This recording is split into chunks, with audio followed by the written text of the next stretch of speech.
Room থেকে বেরোতেই দেখি ইনি শটপট হয়ে শুয়ে আছেন। আর আমার ছিল লাস্ট মঙ্গলবার বার্থডে, তো তার জন্য চলে গেছিলাম তার আগের দিন জয়দীপের রুমে, কারণ একটু বার্থডে সেলিব্রেট করা ছিল। আর গিয়ে দেখি ফুচকা এনে রেখেছে, যেটা এতই টক ছিল যে মানে আমি খেয়ে দেওয়ার চোখ খুলে রাখা যাচ্ছিল না।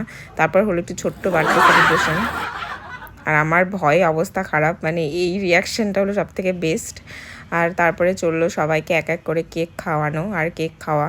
আর জয়দীপ এসে বসবে মানে ও তো কিছু না কিছু একটা অকাম করবেই, তো একটু মুখে লাগিয়ে দিতে চাচ্ছিলো, বাট খুব একটা ক্রিম লাগাতে পারেনি।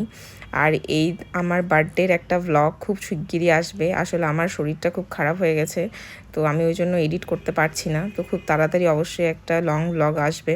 আর রাস্তায় বেরিয়ে আমাকে ফোম দিয়ে একেবারে স্নান করিয়ে দিয়েছে, যার জন্য আমাকে নিজেকে গিয়ে আবার স্নান করতে হলো। মানে টর্চার কাকে বলে, বার্থডে বলে এইভাবেই টর্চার করবে।